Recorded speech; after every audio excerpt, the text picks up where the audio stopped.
नमस्कार साथियों, मैं पवन चंदेला आप सभी का हार्दिक स्वागत करता हूं आपके अपने YouTube चैनल जेके बाय मालाराम सर पर। जैसा कि आप सभी से वादा किया गया था, ग्रुप डी के लिए स्पेशल मॉक टेस्ट पेपर लेके आएंगे अपन हर सब्जेक्ट का। तो लगभग हर टीचर जो भी मैथ पढ़ा रहे हैं, मैथ के टीचर इंडिया जीके पढ़ा रहे हैं मालाराम सर, साइंस पढ़ा रहे हैं शंकर सर, और हरियाणा जीके तो मैं खुद पढ़ा रहा हूँ। हर टीचर लगभग अपने प्रैक्टिस सेट यहाँ सोल्व करवा रहा है। वीक में अपन एक बार एक से दो प्रैक्टिस सेट पूरे 100 के 100 क्वेश्चनों को रखेंगे, तो आपकी प्रैक्टिस अच्छी हो जाए। ताकि देखो, कोई भी एग्जाम अगर अपन देते हैं तो विदाउट प्रैक्टिस कुछ नहीं होगा भाई। आप कितना भी पढ़ लो, जब तक आप एग्जाम नहीं दोगे ना, जब तक प्रैक्टिस सेट नहीं दोगे, तब तक कुछ नहीं होगा। चाहे वो एसएससी ले लो, चाहे रेलवे ले लो, चाहे हरियाणा ले लो, कहीं भी ले लो, प्रैक्टिस मेक्स परफेक्ट। ठीक है। तो चलो देरी ना करते हुए अपन स्टार्ट करते हैं। बाकी ग्रुप डी वाले सब जानते होंगे कि अपनी एग्जाम डेट लगभग निश्चित हो चुकी है, 21-22 अक्टूबर जो बताई जा रही है। जैसा कि अपने को सुनने में आ रहा है, जब तक ऑफिशियल नोटिस नहीं आता तब तक अपन कुछ नहीं बोलेंगे, बट जैसा सुनने में आ रहा है कि 21-22 अक्टूबर को एग्ज़ाम होगा, तो अपनी तैयारी को दबा कर रखे भाई, मेहनत लगातार रखें, ताकि आपके पास ये सुनहरा मौका मिला है, जो चांस मिला है वो आपका ख़राब ना हो। जैसे जो पहले चांस गए वैसे ना चला जाए, कहीं सर में 1 नंबर से रह गया, आधे नंबर से रह गया, 2 नंबर से रह गया। देखो, बहाने तो बहुत हैं भाई। जिस बंदे को नौकरी नहीं लगनी ना, जॉब नहीं लगनी, उसके लिए बहाने तो बहुत हैं। बहानों को कमी नहीं है, एक्सक्यूज होगी। प्रॉब्लम है ना, वो पार्ट्स ऑफ लाइफ है। प्रॉब्लम आती रहेंगी, जाती रहेंगी, अपनी मेहनत करते रहो, नौकरी पा जाओगे। अब स्टार्ट करते हैं हरियाणा ग्रुप डी के लिए। अपन ने जैसा आप सभी से वादा किया था मॉक टेस्ट पेपर, तो पहले क्वेश्चन की तरफ बढ़ते हैं। आज का पहला क्वेश्चन है,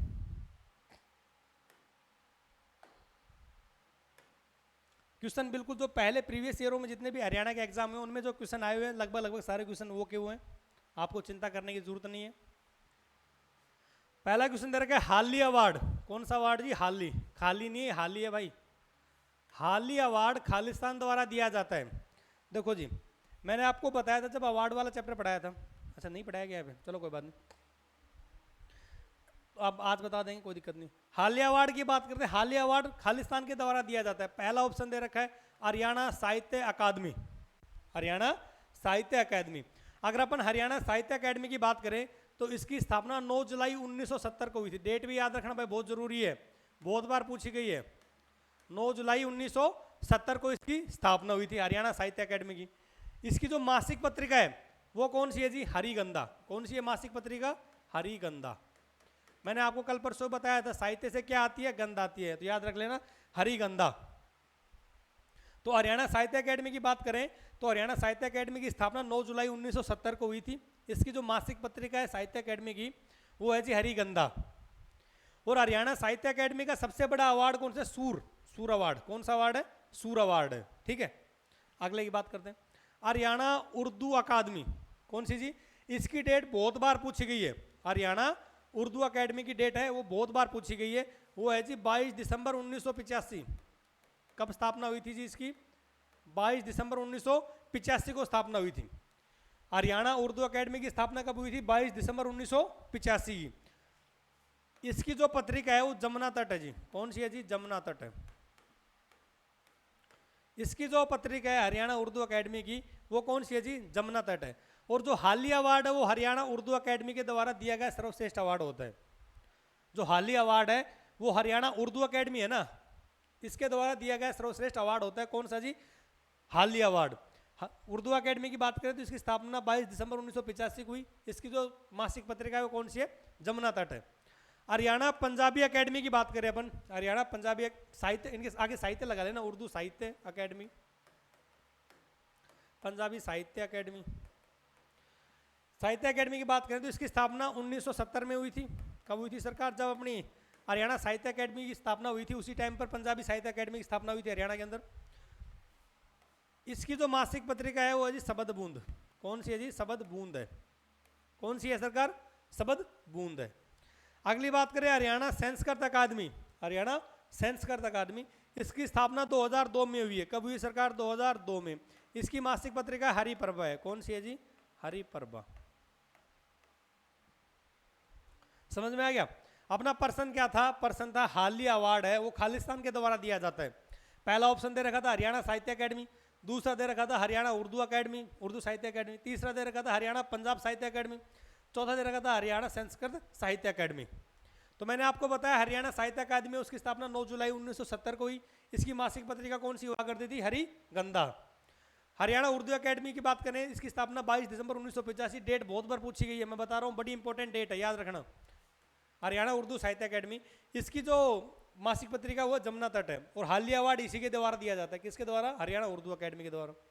हरियाणा पंजाब साहित्य अकेडमी की बात करें तो इसकी स्थापना 1970 में हुई थी। कब हुई थी जी? 1970 में। इसकी मासिक पत्रिका कौन सी है? शबद बूंद है। हरियाणा संस्कृत अकादमी की बात करें अपन, हरियाणा संस्कृत अकादमी की स्थापना 2002 में हुई थी। कब हुई थी? 2002 में हुई थी। इसकी मासिक पत्रिका है हरिप्रभा। कौन सी है जी? हरिप्रभा है। चलो पंजाबी से मेरे को याद आ गया, एक क्वेश्चन और है, बड़ा इंपॉर्टेंट क्वेश्चन है। हरियाणा की दूसरी मातृभाषा कौन सी है? हरियाणा की दूसरी मातृभाषा कौन सी है? पहले तो तमिल हुआ करती थी। पहले कौन सी हुआ करती थी? तमिल। लेकिन 2010 में अपने हुड्डा साहब ने इसको तमिल को चेंज कर कौन सी कर दिया? पंजाबी कर दी है। फिलहाल हरियाणा की दूसरी भाषा कौन सी है? पंजाबी है। ठीक है, चलो अगले प्रश्न की बात करते हैं। बड़ा अच्छा प्रश्न है, बड़ा कंफ्यूजन वाला प्रश्न है। चंडीगढ़ में रॉक गार्डन की स्थापना किसने की? देखो सबसे बड़ी बात क्या है, रॉक गार्डन एक रोज गार्डन है। एक कौन सा है जी? रोज गार्डन है, और एक रॉक गार्डन है। एक तो है जी रॉक गार्डन और एक रोज गार्डन है। तो अपन बात करें चंडीगढ़ में रॉक गार्डन की स्थापना किसने की? देखो जी, एक की तो स्थापना की थी नेकचंद जी ने। किसने की थी? नेकचंद जी ने। रॉक गार्डन की स्थापना किसने की? नेकचंद जी ने। एक की स्थापना की थी डॉक्टर जाकिर हुसैन ने। किसने की थी? डॉक्टर जाकिर हुसैन ने। जो रोज गार्डन है उसकी अगर अपन बात करें, रोज गार्डन की अगर अपन बात करें तो रोज गार्डन के अंदर क्या है? 1600 प्रकार के, मतलब 1600 किस्मों के, 1600 प्लस किस्में हैं इसके अंदर। किसकी? जो ये पुष्प वगैरह नहीं तो गुलाब वगैरह होते हैं, उनकी 1600 से ज्यादा किस्में हैं इसके अंदर। बड़ा ही महकता है ये गार्डन, स्पेशल गार्डन है हरियाणा का। कौन सा जी? रोज गार्डन। इसके अंदर कितनी किस्में? लगभग 1600 से ज्यादा किस्में और 50,000 से ज्यादा पौधे बताए जाते हैं। ठीक है, अगले प्रश्न की बात करते हैं। शेख चिल्ली का मकबरा, क्या जी? शेख चिल्ली का मकबरा कहां पर है? हरियाणा में। शेख चिल्ली का मकबरे को हरियाणा का ताजमहल भी कहा जाता है। क्या कहा जाता है जी? हरियाणा का ताजमहल। हरियाणा का कहा जाता है ताजमहल। पहला ऑप्शन दे रखा है थानेसर, दूसरा अग्रोहा, तीसरा सिरसा, चौथा जींद। तो कमेंट करो, शेख चिल्ली का मकबरा हरियाणा में कहां पर स्थित है? थानेसर में है जी। कहां पे सरकार? थानेसर में है। थानेसर कहां पड़ता है? कुरुक्षेत्र में पड़ता है सरकार। कहां पड़ता है जी? कुरुक्षेत्र में पड़ता है थानेसर। ठीक है, थानेसर की अगर और अपन बात करें, थानेसर के अंदर महादेव का मंदिर है। थानेसर में एक महादेव जी का मंदिर है, शिव महादेव जी का मंदिर है। मैंने आपको कम से कम 2 बार बता दिया, जो थानेसर के अंदर शिव महादेव जी का मंदिर है उसका निर्माण किसने करवाया था और उसका पुनः निर्माण किसने करवाया था। मैंने आपको कम से कम 2 बार बता दिया होगा, ये क्वेश्चन रिपीट हुआ क्वेश्चन है कि थानेश्वर के अंदर जो महादेव जी का मंदिर है उसका निर्माण किसने करवाया था। तो मैं फिर से बता देता हूं एक बार, जो वर्धन वंश था, वर्धन वंश के संस्थापक हुआ करते थे पुष्य बीती जी। कौन जी? पुष्य बीती जी। तो पुष्य बीती जी थे, उन्होंने क्या किया था? महादेव जी का मंदिर बनवाया था थानेश्वर के अंदर। थानेश्वर, थानेश्वर को स्थानेश्वर कहते हैं, याद रख लो भाई। स्थानेश्वर भी इसी का नाम है। ठीक है, फिर उसका पुनः निर्माण किसने करवाया था? सदाशिवराव। पुनः निर्माण किसने करवाया था? सदाशिवराव ने। ठीक है, याद रह जाएगा। हरियाणा के अंदर जो महादेव जी का मंदिर है कुरुक्षेत्र के अंदर, उसका निर्माण किसने करवाया था? वर्धन वंश के शासक हुआ करते थे, वर्धन वंश के संस्थापक हुआ करते थे पुष्य बीती जी, उन्होंने करवाया था। वर्धन वंश के एक बड़े फेमस शासक हर्षवर्धन जी, आपने सुना भी होगा, मैंने आपको हर्षवर्धन जी के बारे में पूरा डिटेल से पढ़ाया है। हरियाणा के जो पहले वीडियो डाले उन्हीं में हर्षवर्धन जी के बारे में बताया था कि उन्हें पुलकेशिन द्वितीय ने हराया था नर्मदा नदी के किनारे। वर्धन वंश के बड़े ही प्रभावशाली राजा हुआ करते थे। कौन? हर्षवर्धन जी। मात्र 15-16 साल की उम्र में राजगद्दी संभाल ली थी इन्होंने। किसने? हर्षवर्धन ने। हर्षवर्धन के टाइम पर हवेन सवांग एक चीनी यात्री हुआ करते थे। कौन जी? हवेन सवांग एक चीनी यात्री हुआ करते थे, जो हर्षवर्धन के टाइम पर ही हरियाणा आए थे। चलो आगे बात करते हैं। अग्रोहा की बात करें तो अग्रोहा जो महाराज अग्रसेन थे उनकी राजधानी हुआ करती थी क्या? अग्रोहा। अग्रोहा क्या हुआ करती थी, महाराज जो अग्रसेन हुआ करते थे उनकी क्या थी, राजधानी थी। सिरसा की बात कर ले, मैंने आपको बताया था तारा बाबा की कुटिया सिरसा में बड़ी फेमस है। इसके अलावा मैंने आपको बताया था शाह सतनाम स्टेडियम एक और भगत सिंह स्टेडियम, दोनों कहाँ पे, सिरसा के अंदर है। चलो अगले प्रश्न की तरफ बात करते हैं। हरियाणा का प्रमुख इको पार्क कौन सा है?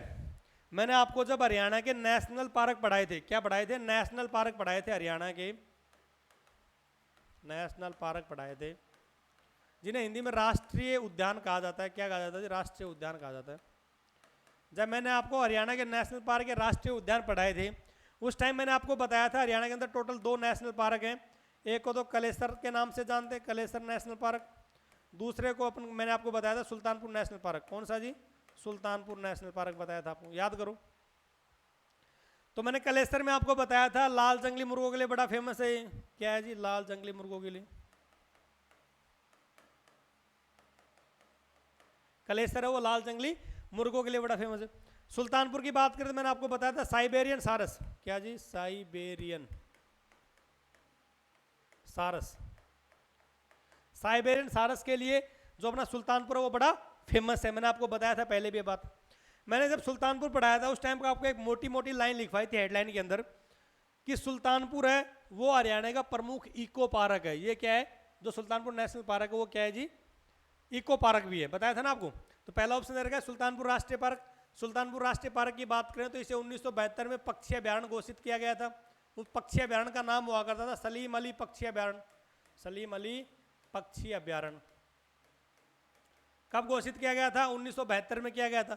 फिर इसे 1991 के अंदर, कब जी? 1991 के अंदर इसे नेशनल पार्क का दर्जा दिया गया था। किसको? सुल्तानपुर राष्ट्रीय पार्क को 1991 में नेशनल पार्क का दर्जा दिया गया था। तो सलीम अली हुआ करते थे, ये पक्षी वैज्ञानिक हुआ करते थे। सलीम अली कौन थे? पक्षी वैज्ञानिक हुआ करते थे, पक्षी वैज्ञानिक हुआ करते थे। मैंने आपको बताया था कलेसर यमुना नदी के किनारे पर है। यहाँ महादेव मठ का एक बड़ा फेमस मंदिर है कलेसर के अंदर। लाल जंगली मुर्गों के लिए बड़ा फेमस है। साल के वृक्ष बहुत पाए जाते हैं कलेसर के अंदर। कलेसर राष्ट्रीय पार्क भी है और कलेसर वन्य जीव अभ्यारण्य है। राष्ट्रीय पार्क मैंने आपको 2 बताए थे। वन्य जीव अभ्यारण्यों की बात करें तो मैंने आपको 8 बताए थे वन्य जीव अभ्यारण्य। और बायोस्फीयर रिजर्व मैंने 2 बताए थे जिन्हें आरक्षित क्षेत्र कहा जाता है। क्या कहा जाता है जी? आरक्षित क्षेत्र। ये भी कितने बताए थे आपको? 2 बताए थे, याद करो। हरियाणा का प्रमुख इको पार्क कौन सा हो जाएगा? फिर सुल्तानपुर राष्ट्रीय पार्क। अगला दे रखा है कलेसर राष्ट्रीय उद्यान, इसके बारे में मैंने आपको बता दिया। अगला ऑप्शन दे रखा है अबूब शहर वन्य जीव अभ्यारण्य। वन्य जीव अभ्यारण्य की बात करेंगे तो टोटल वन्य जीव अभ्यारण्य 8 है हरियाणा के अंदर। अबूब शहर की बात करें, अबूब शहर वन्य जीव अभ्यारण्य ये सिरसा के अंदर पड़ता है जी। कहाँ पड़ता है जी? ये अबूब शहर सिरसा के अंदर पड़ता है। जो अबूब शहर है इसे काले तितर की जन्मस्थली कहा जाता है। काले तितर की जन्मस्थली, काले तितर की जन्मस्थली कहा जाता है। किसे? अबूब शहर को। ये कहाँ पड़ता है? सिरसा में। अगला ऑप्शन दे रखा है भिंडावास। भिंडावास वन्य जीव अभ्यारण्य और खपरावास वन्य जीव अभ्यारण्य दोनों कहाँ पड़ते हैं? झज्जर में पड़ते हैं। भिंडावास कहाँ पड़ता है जी? झज्जर में पड़ता है। भिंडावास कहाँ पड़ता है जी? झज्जर में पड़ता है। 2 हैं, दोनों मैंने आपको बता दिए। ठीक है, अगले पर्सन की बात करते हैं। हर पर्सन को ऐसे एक्सप्लेनेशन मिलेगा, आपको चिंता करने की जरूरत नहीं है। पर्सन नंबर 5 दे रखा है हरियाणा का सूर्य कवि किसे कहा जाता है? क्या जी? सूर्य कवि किसे कहा जाता है हरियाणा का? पहला ऑप्शन दे रखा है पंडित लक्ष्मीचंद, बड़े फेमस थे, आपने सुना भी होगा। इन्हीं को क्या कहा जाता है जी? सूर्य कवि कहा जाता है। क्या कहा जाता है जी? सूर्य कवि। अटेरना में एक विश्वविद्यालय प्रस्तावित है। कहाँ पे जी? अटेरना के अंदर। उदय भानुवंशी की बात करें अपन तो ये हरियाणा के राज्य कवि हुआ करते थे। कौन हुआ करते थे? राज्य कवि हुआ करते थे। कौन जी? उदय भानुवंश। उदय भानुवंश की एक रचना बड़ी फेमस है, देशों में देश हरियाणा। अगले ऑप्शन की बात करें पंडित जसराज जी की, तो पंडित जसराज जी की बात करें तो इन्हें सवर सम्राट कहा जाता था। क्या कहा जाता था जी? सवर सम्राट कहा जाता था पंडित जसराज जी को। ठीक है, पंडित लक्ष्मीचंद इन्हें सूर्य कवि कहा जाता है, शिरोमणि कवि कहा जाता है। सूर्य कवि लिख दो, शिरोमणि कवि भी कह देते हैं।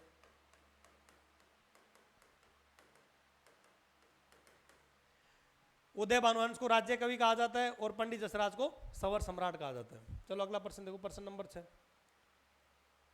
ओएसिस पर्यटक स्थल कहां पर? मैंने आपको कल बताए थे, जब पर्यटक स्थल बताया था आपको कि भाई साहब 5, 7, 10, 15 ऐसे अटपटे नाम हैं, आपको रट लेने, याद कर लेने।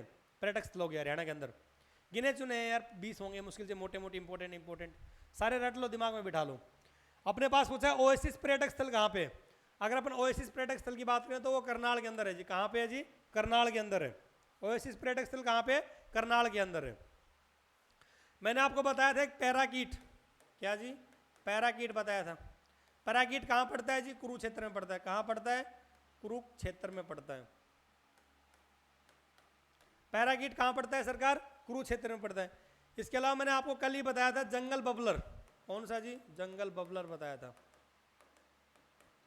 और सैंड पाइपर, और दूसरा कौन सा बताया था जी? Sand Piper. ये दोनों कहाँ पड़ते हैं सरकार? रेवाड़ी में पड़ते हैं। एक बताया था मैंने आपको भीमा देवी कॉम्प्लेक्स, भीमा देवी कॉम्प्लेक्स, ये कहाँ पड़ता है जी? पंचकुला में पड़ता है। कहाँ पड़ता है जी? पंचकुला के अंदर पड़ता है। एक मैंने आपको बताया था किंगफिशर, किंगफिशर, किंगफिशर पर्यटक स्थल अंबाला में पड़ता है जी। कहाँ पड़ता है सरकार? अंबाला में पड़ता है। इसके अलावा मैंने आपको बताया था डेरेगो, डेरेगो, डेरेगो और कपूरी पहाड़ी, कपूरी पहाड़ी दोनों पड़ती हैं चरखी दादरी में। कहाँ पड़ते हैं जी? चरखी दादरी में पड़ते हैं। तो मैं आपको बता रहा हूँ जो मोटे मोटे 15-20 इंपॉर्टेंट जो पर्यटक स्थल हैं उनको दिमाग में बिठा लो भाई। एक मैंने आपको बताया था चकोर, सोनीपत के अंदर। कहाँ पे है जी चकोर? सोनीपत में है जी। सोनीपत का खूबड़ू गांव बड़ा फेमस है, मैंने आपको पहले बताया था। खूबड़ू गांव, खूबड़ू गांव कहाँ पे है? सोनीपत के अंदर है। जो मशरूम उत्पादन का सर्वाधिक मशरूम उत्पादन करता है, कौन सा गांव? खूबड़ू गांव। कहाँ पे है जी? सोनीपत के अंदर है। चलो सिरसा की बात करें तो Shah Satnam stadium, Shah Satnam stadium. Bhagat Singh stadium, कौन सा जी? भगत सिंह स्टेडियम। रेवाड़ी की बात करें तो राव तुलाराम स्टेडियम। भिवानी की बात करें तो भीम स्टेडियम।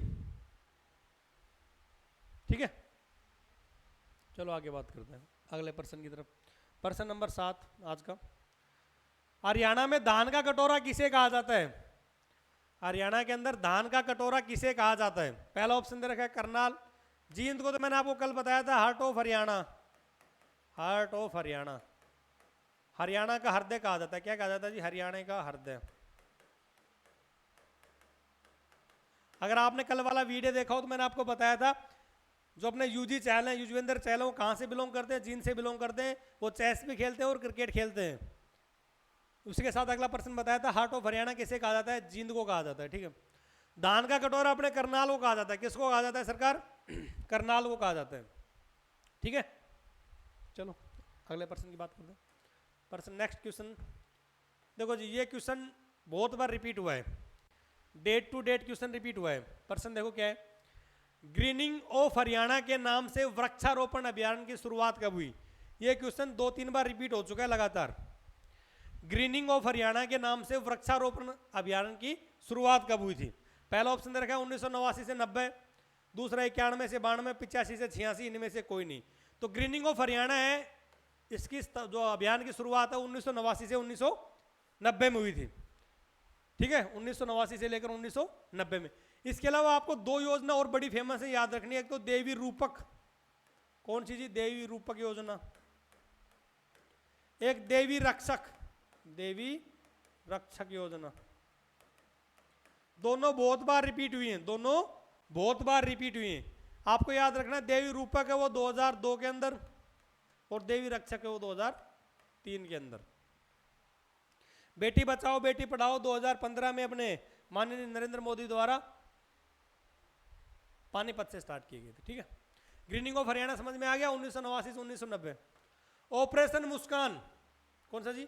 ऑपरेशन मुस्कान की शुरुआत कब हुई? पहला ऑप्शन रखा है 2015, 2012, 2016, 2019। तो ऑपरेशन मुस्कान की शुरुआत कब हुई? 2015 के अंदर हुई थी। अब तो भाई बाजरे का भी भावांतर भरपाई देने के लिए तैयार है सरकार, सुनने में आया ऐसा। तो ऑपरेशन मुस्कान की शुरुआत कब हुई थी? 2015 के अंदर। चलो आज का अंतिम प्रश्न, हरियाणा की स्थापना कब हुई थी? आप सभी को पता होगा, बहुत बार रिपीट होता है ये क्वेश्चन भी। 1 नवंबर 1966 को हरियाणा की स्थापना हुई थी। 1 नवंबर 1966 को हरियाणा की स्थापना हुई थी। जब हरियाणा बना तब हरियाणा में 7 जिले हुआ करते थे, आज के दिन 22 जिले हैं। इनको याद करने के लिए घर जेके में सबके याद होंगे। G for Gurgaon, H for Hisar, A for Ambala, R for Rohtak, J for Jind, K for Karnal. फिर 22वां जिला अभी चरखी दादरी बना, उससे पहले पलवल बना, फिर मेवात बना था उससे पहले। 1997 की बात करें तो 2 डिस्ट्रिक्ट बने थे, फतेहाबाद और झज्जर। 1995 की बात करें तो पंचकुला बना था। 1989 के अंदर 4 बने थे। आपने याद किया था KRYP के नाम से, कैथल, रेवाड़ी, यमुनानगर और पानीपत के नाम से। उससे पहले 1979 के अंदर फरीदाबाद बना, 1975 में सिरसा बना, 1973 में 2 बने थे। कौन कौन से बने थे 1973 में? 1973 में 1 बना था कुरुक्षेत्र, 1972 में 2 बने थे सोनीपत और भिवानी। 1947 में इंडिया आज़ाद हो गया था, अंग्रेजों के चंगुल से छूट गया था। भाई अगर आपको वीडियो अच्छी लगे, हमारा तरीका आपको अगर पसंद आए तो हमारे चैनल को लाइक, शेयर, सब्सक्राइब जरूर करें। JK भाई मालाराम सर। अगर ना पसंद आए, अगर कोई त्रुटि लगती है आपको, कोई कमी बेसी लगती है, तो आप हमें बेझिझक कमेंट करके बता सकते हो कि सर आप ऐसे पढ़ाओ। कोई बात नहीं, स्टूडेंटों की राय लेना भी अच्छी बात है सर, चिंता मत करो। कुछ अच्छा ही बताएंगे, गलत नहीं बताएंगे, चिंता मत करो सर। आप सभी का बहुत बहुत धन्यवाद। Thank you so much.